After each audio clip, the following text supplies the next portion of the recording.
As a result of the translation movement, those physicians now became aware of the latest remedies from as far away as India and China. And as the new drugs filtered in from the rest of the world, hospitals started to set up a new kind of facility within their walls, the pharmacy. So this notion of a pharmacy in a hospital, is that a new innovation? Well, the whole package, certainly, that's new. And what is interesting, if you look for innovation, again, like on the level of pharmacy, if you look at Baghdad or even Damascus, it's at this crossroad of cultures. So loads of new things come in, like musk, for instance, myrobalan. You have like Indian drugs. There's like an Indian pill, for instance, which is good against headaches and to, bad breath, but also, gives you sexual appetite and stuff like that. So, Cures your headache, gives you fresh breath. Fresh breath. And gives you... Increased... And so it's like toothpaste, Viagra and aspirin. That's right, all in one. Fantastic. Yeah. So, let's walk in here. Peter wants to show me perhaps the most ghoulish aspect of Islamic medicine, surgery. Here you have like a wonderful illustration.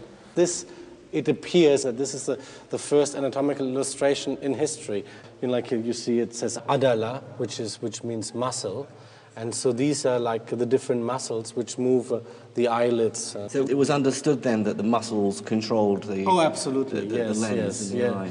Yeah, and moved the eyelid and stuff like that. So the other thing which we have here, which is really nice, is I think we have some... like ophthalmological instruments. For instance, it's a hook, could be used, for instance, to kind of pull back your eyelid, that sort of thing. These instruments were very useful to the doctor. Although these tools might look crude, eye surgery was one of Islamic medicine's great successes. One innovation was to improve an older technique for curing cataracts called couching, which in their hands had a success rate of over 60%. In a living subject, the cornea would be clear and you'd be able to see the pupil clearly with the cataract sitting behind the pupil, the wide opacity. To see how couching stands the test of time, I'm meeting up with eye surgeon Mr. Vic Sharma. Right, the cataract is the lens inside the eye, which sits behind the pupil. As with time, with age, the lens gets cloudier and cloudier. And that's what is referred to as a cataract. Okay. I've brought along a replica of a medieval couching knife and a description of the treatment by Albucasis, which is the Latin name for the great 10th century Islamic surgeon Al-Zahrawi.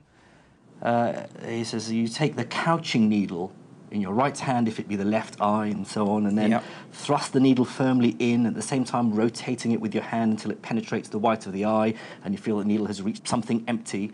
So he's talking about how to dislodge. Exactly. So, maybe you can show me. We've got some eyes here. Yep, and I'll certainly give it a shot, and what they would have done would have attempted to go in just by the white of the eye, just at the edge where the cornea is.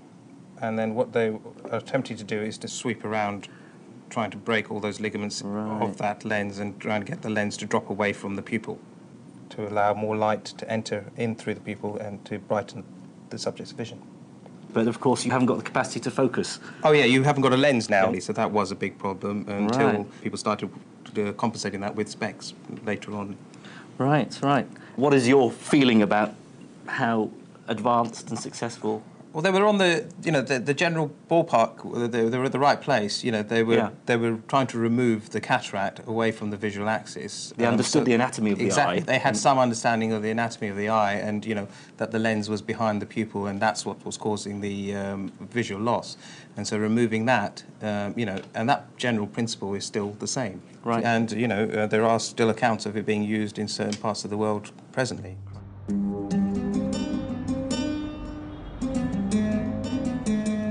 Looking back at medieval Islamic medicine with modern scientific eyes is frustrating. They take as true many things we know to be nonsense.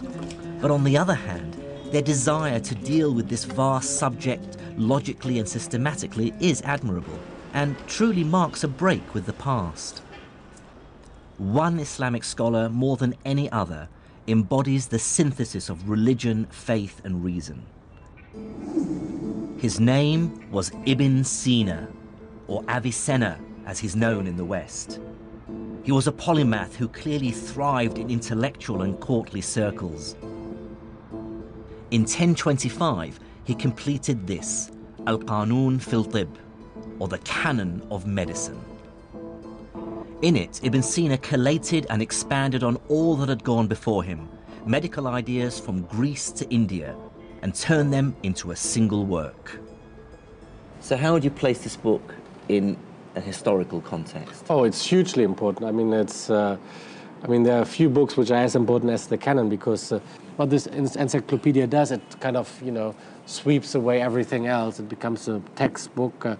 It supersedes a lot of other texts, and people even complain that, it's so good, it's so tightly organized, it's so easily accessible that, people forget to read the Greek sources in Arabic translations.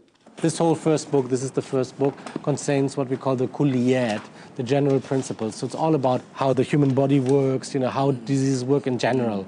The second book contains diseases, what we sometimes call from tip to toe, like from tip to toe. So he starts with the diseases of the head, and then he moves down, like the eyes, the ears, the nose, the mouth, and he normally they end up at the sexual organs, you see.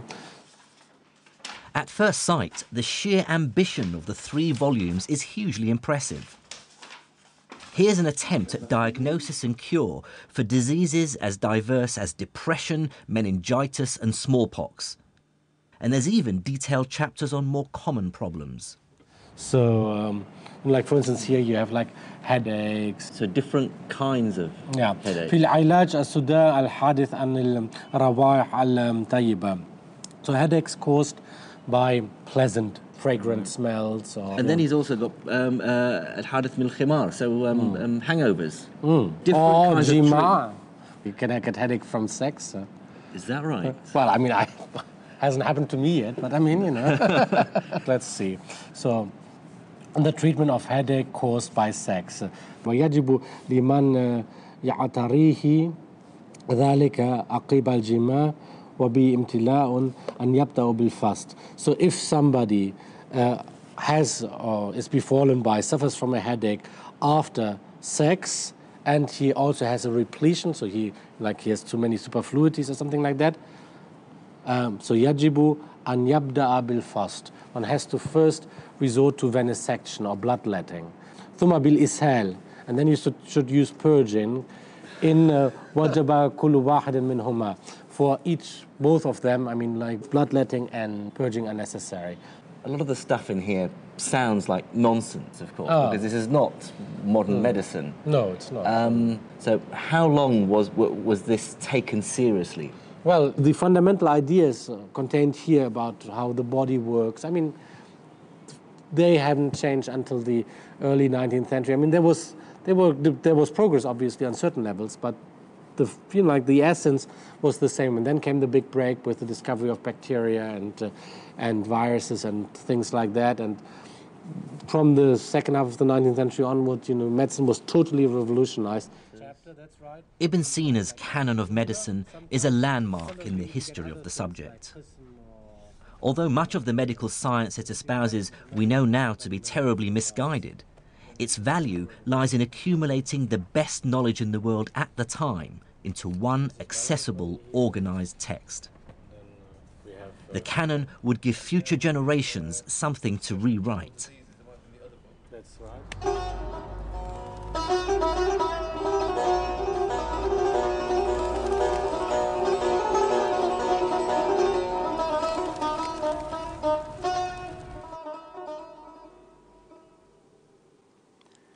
Cataloguing the world's medical knowledge has clear and obvious benefits. But the Islamic Empire's obsession to uncover the knowledge of the ancients went beyond practical matters like medicine. Many, like the Caliph al-Ma'mun, believed that the people of antiquity possessed dark, even magical powers.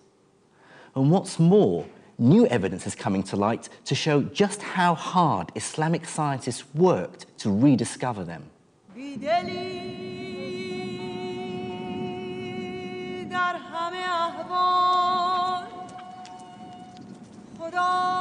To find out about that story, I have to visit the harsh burnt yellow of the Sahara Desert in Egypt. There I am to meet an academic who wants to show me how the translation movement took the Arabs to Egypt on a quest to break a code, which they thought hid the secret of the dark art of alchemy.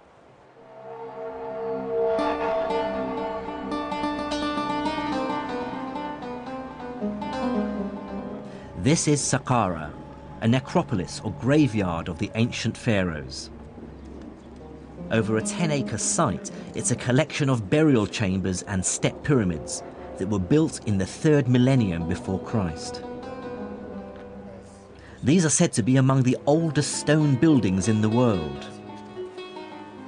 Mind the step here? Archaeologist Dr. Okasha Eldali is my guide. He was about to reveal the most astonishing story of my journey so far. Oh, look at that. Like most people, I believed that Egyptian hieroglyphs had remained completely undeciphered until the 19th century. Then came the chance discovery of the famous Rosetta Stone. This stone had the same inscription written in both hieroglyphs and Greek. It provided the crucial clues which British and French scholars used to decipher the writings of ancient Egypt. That's the usual story one hears. But Dr. Eldali has made a discovery that dramatically alters it. He has recently unearthed a number of rare works by the Islamic scholar Ibn Wahshiyya.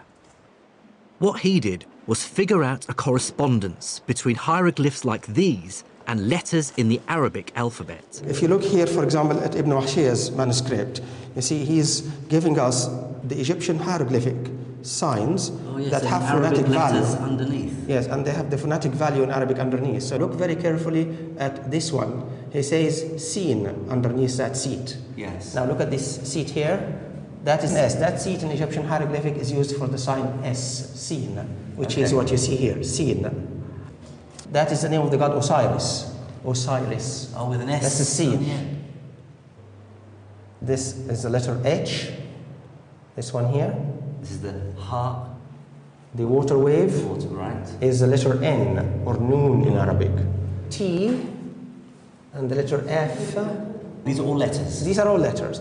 But then he realized... But how did he decipher the hieroglyphs? The one good thing about the early Arab scholars was their ability to link ancient Egyptian language, we call hieroglyphic, to link it with their own contemporary Coptic. They realized that Coptic is nothing but the later stage of ancient Egyptian language. And they realized this because the translation movement had literally placed hundreds of Coptic texts into their hands. The scholars could now see a direct link between hieroglyphs and Arabic. What fraction of these symbols would have been correctly deciphered?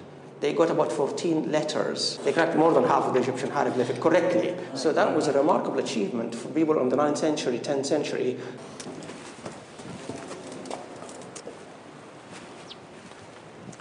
Well, that's probably the biggest revelation for me so far on my travels, that Egyptology didn't begin in the 19th century. Yet again, it seems that Islamic scholars actually cracked hieroglyphics, and they cracked it for strange reasons. They cracked it because they were interested in astrology and alchemy. But here is another example of this amazing translation movement. They weren't just translating Greek and Indian and Persian texts, they were translating Egyptian hieroglyphics as well. Absolutely incredible. Unfortunately for the Caliph al-Ma'mun, the hieroglyphs contained no alchemical secrets. But what this story reveals to me is the insatiable curiosity Islamic scholars had about the world. They were desperate to absorb knowledge from all cultures purely on merit, with no qualms about the places or religions from which it came. Most intellectual traditions, including, if I may say so, our own, tend to work very hard to keep everybody else out. Whereas here we have an example of an enterprise